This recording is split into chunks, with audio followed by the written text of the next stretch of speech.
Hey everyone, welcome to another episode of the True Data Ops podcast. I'm your host, Keith Belanger, Field CTO at DataOps.live and Snowflake Data Superhero. Each episode this season, we are exploring the topic of AI ready data. So if you've missed any of our previous episodes, please visit the DataOps.live YouTube channel to subscribe and get notified about upcoming episodes. I'm really excited today. My guest is Doug Needham, Principal Data Solutions Architect here at DataOps Live. But Doug is also a seasoned data scientist and author. Welcome to the show, Doug. Thank you, Keith. Glad to be here. Before we really get into it, it'd be great for you to introduce yourself, give people a little bit of history about, from your Marine Corps, data sciences, and in your role here at DataOps Live. Thank you. So, yes, I started my career in the Marines, supporting operations around the world. I describe a lot of that in detail when I talk about some of my experiences in my book, and the most recent book that I published. But essentially, I maintained the mainframe databases that supported Marine Corps operations around the world, including Desert Storm. And one of the cool things about one of the cool stories related to specifically to Desert Storm is we put a mainframe on the back of an 18 wheeler and deployed it to Southwest Asia, and that was it was a big database, and we had to migrate all of the stuff, do it remotely. We did some tricks that you could consider creating a virtual mainframe. We had upgrades from one device to another, all of these interesting things that happened. And by the way, this was the 90s. Okay. So there was no Agile, there was no Slack, there was none of this. I Yeah. talked about doing stuff before Jira, and people were like, "What are you talking about?" Well, Jira didn't exist, until the 2000s. So back in the 90s, we were able to do this. And by the way, we did it zero data loss, Yeah. and everybody survived. Nobody lost their life because they didn't have the gear that they needed. We did this remotely and completely in theater. So that was the start of my career, and everything just went downhill from there. No, no. So I did a lot of DBA stuff, migrating around different, SQL Server, Oracle, mainframes, this kind of thing. Ended up doing a lot of data architecture, design, that kind of stuff, and then decided that hey, all of this heavy lifting that I'm doing from data infrastructure work, what generally happened is I would do all of this stuff, and then some data scientist, some mathematician or econometrics guy would come in and go, I need to run this one query and put that in my model. And so I would write the query for them. They would put that in the model, and then they would go present it to, the leadership and be like, hey, this is brilliant. Yeah. Oh, you did one thing, and I did all this other stuff.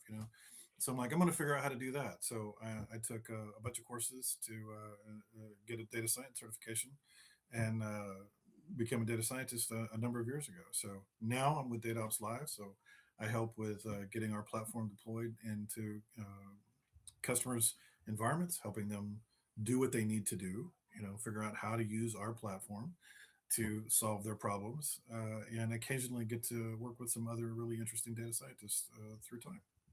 It's great. You were mentioning like the 90s and it was a different world. And here we are really in the era, I would like to say the AI era, right? Which is really Hmm. different. But you and I were having a conversation last week about, how important it is about getting back to basics.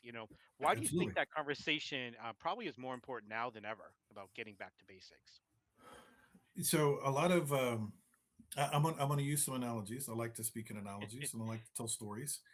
And so I'm gonna tell a little bit of a story about the space program. And if you look at the history of the space program, and if you look at it in starting in '69, then you're like, hey, we have this Saturn V, and we went to the moon, and we did all these crazy things, and this was great.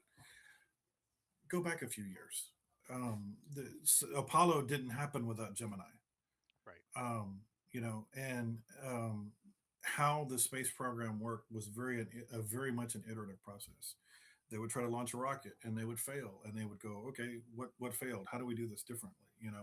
And using the tools that they could at the time, humans, by the way, uh, all by ourselves. We didn't need any help.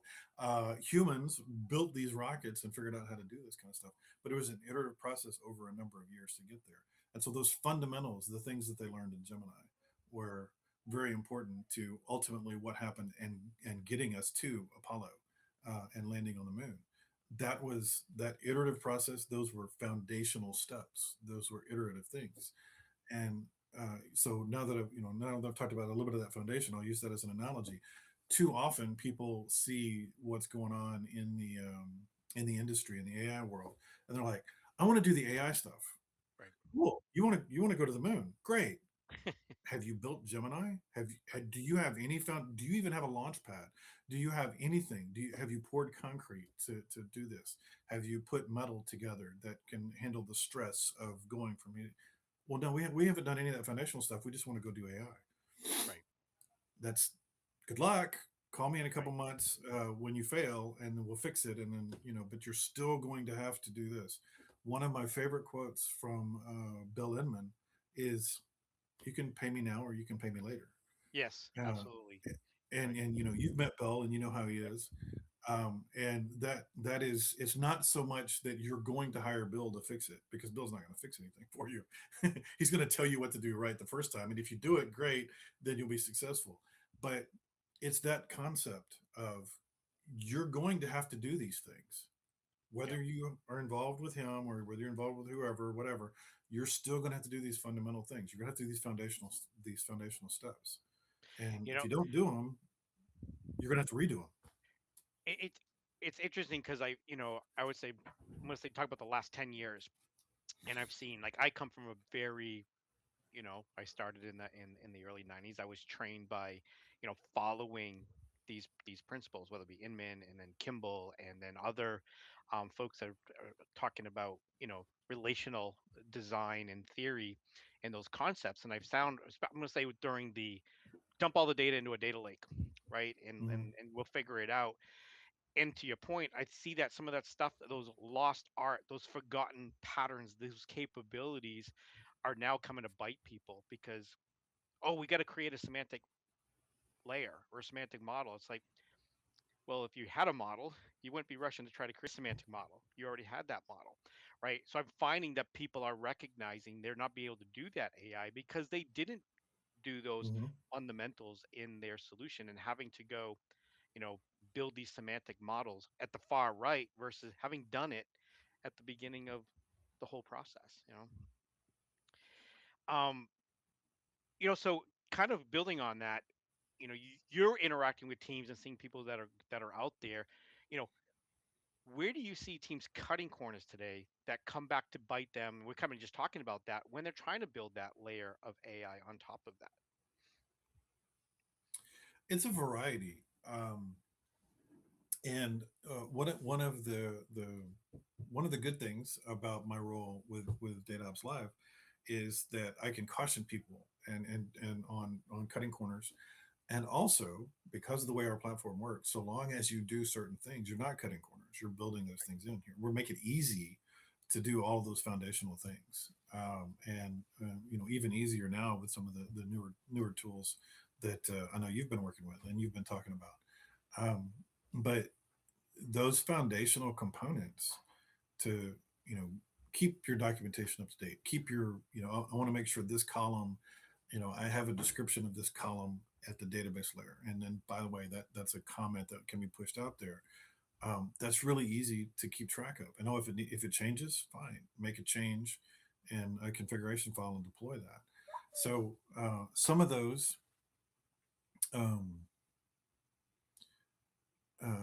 foundational components, like you were talking about for a semantic layer, if you don't have a description of what columns are used for, that's just going to ultimately have long-term consequences, and you're not going to be able to have the opportunities to be able to do the things you want to do because you took these shortcuts.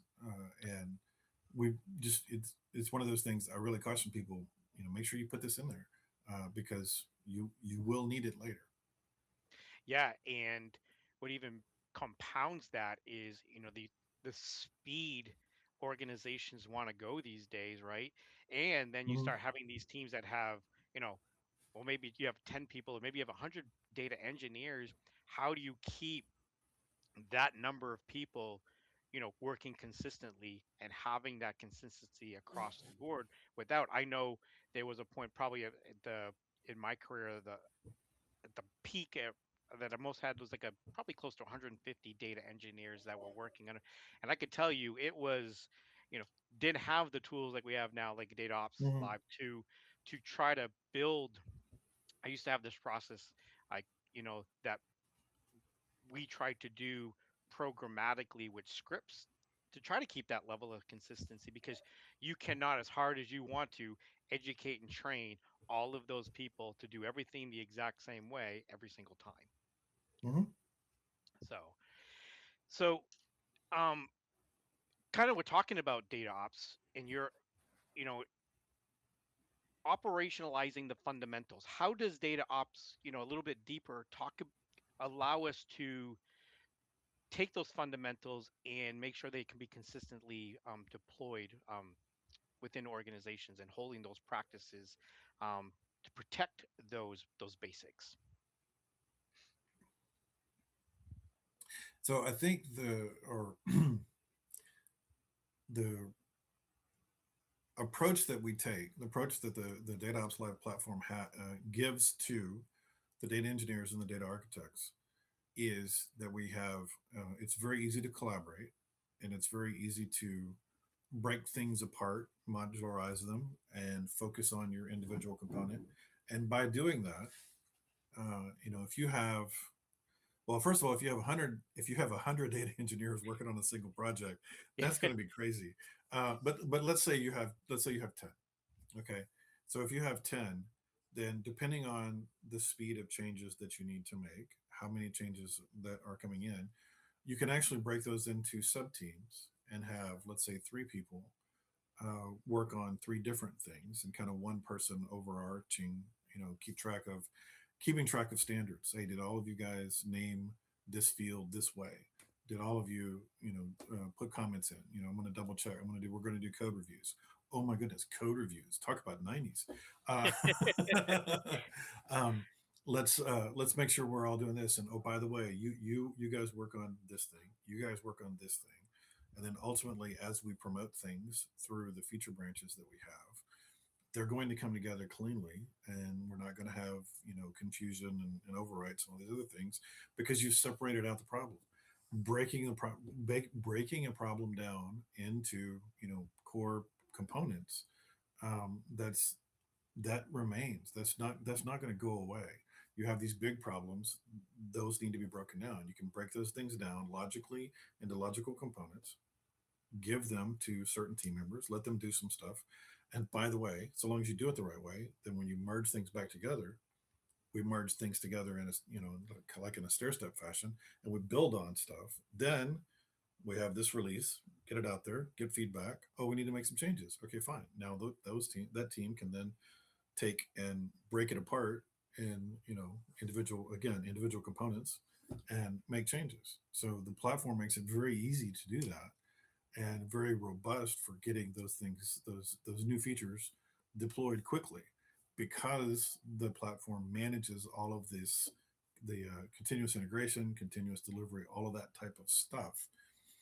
Because you can just let the platform handle that, you can focus on what is the value that I need to provide to my customers, and how to make this data product better, for them to be able to do things. So that's one of the value propositions that I see in our platform, is being able to allow that kind of work to get things out there. Yeah, I go back to when I was I would say in the trenches, and I first discovered DataOps Live, and what it was important to me, because a lot of people kind of forget, right? I know when you talk to Guy, and even, when Justin and Guy came up with the 7 pillars of data ops, right? In my experience, many organizations, or even many different teams, will skip or not do one part or another, right? You brought up Hmm. definitions, or or documentation or testing that, oh, we delivered a data product but it doesn't have the documentation or the testing. Another one didn't put in the governance policies, didn't do this. And then what you end up having are those pockets of half, you know, beeped solutions that have been put into production. And what organizations are now finding as they go into AI, those missing parts impact, Hmm. the AI. Like you said, I don't have a definition on that, or I didn't put a test on top of that, and I'm now training a model with untested data. So like you said, putting those components of all the critical parts that are needed to deliver a data product into production and leveraging those seven pillars of data ops, you can now make sure in an automated fashion you're covered across your Hmm. organization, whether it's one or 10. Um, Absolutely. you know, so what I would say, what have you seen in your experience with working organizations that are going to this AI perspective, who have actually gone from manual process to the automated data ops? You know, what changes have you seen, or feedback have you gotten from these organizations that have gone through from that's different from the manual process to the an automated data ops perspective? The it's like almost like an emotional release, Yeah, because too often, well, not too often, but in many ways, engineers, we as engineers, we like building things. yeah, We like bit fiddling. We like getting into the details of these kinds of stuff. And so there's a little bit of inertia at first because it's like, oh, wait a minute, I was doing all of this infrastructure stuff and you're automating it. So that I'm not sure how to feel about that. However, once we explain the details and how all of this stuff works and how we're not automating it, you're automating it with these configuration files. We're just helping you deploy it. That's what the platform is doing. Then they're like, oh, okay, so wow, this keeps things very smooth. So now I can make this change and see this change deployed very quickly. So I'm able to maybe even experiment and try something slightly different. So I can experiment with this, put it in production, see how it works. If people like it, great. If they don't like it, I can disable it really quickly with just making some configuration changes. Um, Relatively recently, we were talking to a customer about how would you manage security. mm, I have a very sophisticated security demo. It is actually a little confusing sometimes. That's how, so I made it that way on purpose, but I'm using a lot of Ginger logic and some configuration files and on and on. And so before I showed it to him, so I had my ready to hit the share button, share screen button, and I said, "Don't run away because when you first see this, it's going to look frightening, but it's not, and I can explain it to you. So let me answer your question this way. Let me show you what I did, and I showed them the samples, and I showed them how things were defined, and how it deploys it, and then how it applies all these grants to the various objects. And when I explained, once I got through the explanation, like I said, it's a little complicated, so it took me about 5 minutes or so to walk him through it. But once I did that, the guy was like, "Oh man, that is so much better than what we've got. Oh my goodness. And I can do something what you do." I said, "You can see my code. I will share it with you. And if you want to build on it, great. Don't put my code in your production. That's bad." But um, and he's like, "Oh wow, that's gonna that's gonna make life so much easier than the ways that we've done it." So once you've kind of overcome that initial hesitancy, right, and explain how the platform manages some of these details for you. The engineers, the architects, they're still building it, right? right. It's just the platform is handling some of the implementation details. So, we're talking about AI, and this just popped in my head, and how you're doing the code. We talk about AI solutions for business, but I think many of us from an engineering and architect are also leveraging AI to help us do our jobs. I'd be curious, how do you see, in the role AI plays in leveraging DataOps Live? in being able to configure and do all these other things within data ops, um, to be a kind of a force multiplier for yourself. So I have in the new book I'm writing, I have an analogy that I use in the new book, and I like it so much I'm going to use it here. So for you get a sneak peek at the new book that I'm working on, at least a part of it. One of the things that Michelangelo said about David was already there, that he just carved away the rock that Yep. wasn't David, right? Or something to that effect. I don't remember the exact quote. So don't misquote me quoting Michelangelo. However, to answer your question, one of the things that I'd like to think of what you can do with some of these text generation tools that we have is you can, in broad terms, you can describe the problem that you think you need to solve, and the text will generate for you, and that's your rock, right? And there are times, depending on how well you describe it, where it could be very much conform to what you need, but you're still going to have to go in and tweak a thing or two. But having that foundation, right, to then work with, that is just that's phenomenal for being able to get to that point of, oh, okay, now I have something that's working. And because I took a stab at it, and I described overall what I needed to do, all this text was generated for me, and now I can test it, and I need to tweak it, and I need to do this and that, and of course review it. Code reviews. Hey, we just said that. I need to review what's there and then put my sign off on it. Okay, now that I've tweaked it, this is good to go.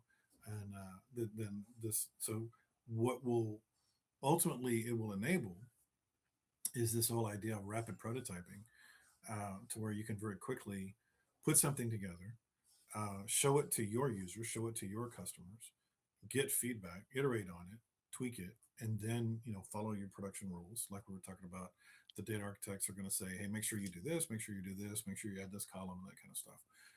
Oh, and make sure you have comments for all of this stuff. And these comments are generated, either generated from the text generator, or they're tweaked based off of feedback from another human that you put in for whatever you're describing.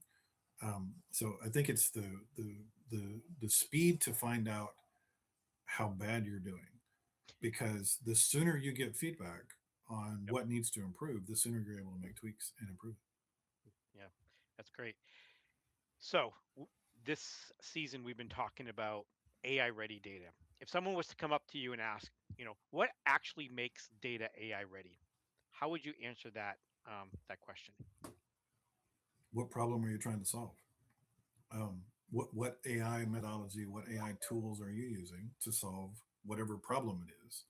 So then we'll back down into, okay, is your data ready? Um, if you want to predict something, okay, well, you need to have certain features that are available, and they need to conform to certain standards to feed into a regression model or something of that nature. So the question has never changed in my mind. The question is always, what problem are you trying to solve? In the tools, the methodologies, the techniques, the platforms, all of this other stuff, just makes it quicker to be able to iterate on. But ultimately, if somebody says, I want to use AI to solve, I want to use AI, I want to make sure everything's ready for them. Okay, great. What are you trying to do? Are you trying to improve your supply chain? If you're improving your supply chain, are you looking at time to delivery metrics? Okay, have you capturing those accurately? Are all of those timestamps valid? And those are the tests that we need to run. It's always about, what are you trying to do? That's going to be the question that drives everything else. Yeah. What advice would you give? I've seen and heard a lot of leaders in organizations who think AI readiness is a technology problem. Not even a little bit. Not even a little bit. Um, oh, we could talk for days on this one, man. So I've worked with application developers that have come to my DBA team, been like, hey, tell me how to put this table together because it needs to go into production this afternoon. Okay, no, I'm going to shoot you right now. That's not how that works. I've seen other things. It's like, well, it's taking us too long to do this kind of stuff. So I have this text field in that in my application where I can store stuff. So Yeah. I'm just going to open that up to my users and let them freeform stuff. Again, that makes me want to shoot somebody really quickly, because that's bad. And there are ways to use freeform text, and there's ways not to. But if you're just, I don't have any other choice, I'm going to make this and then tell users to type it in. Now you're going to have to go through and do all of this text processing and do all this other stuff on it. Yes, it's a little bit easier today than it was, 10, 15 years ago, but there's a lot of overhead to that. Take a little bit of time and let's figure out how to do things the right way. Oh my goodness, there's so many things that I could talk about for where I've seen bad use cases, and people are trying to, um, duct tape something together to meet a deadline. When take a breath and think about this, and then we could probably do something that's a little closer to best practices than just throwing something together. Yeah. Um, it, I mean, I could go on and on and on, and I'm looking at the time, and I know we're getting close. Yeah, I have to like kind of pivot in my we're brain, almost but we're it, almost around 3 minutes. um, kind of gonna go. The future isn't about abandoning those fundamentals and embracing them. And I want to kind of talk about a little bit about you. You're going to be speaking at WWDVC, right? Mhm. And coming up, what are you going to be talking about there at WWDVC?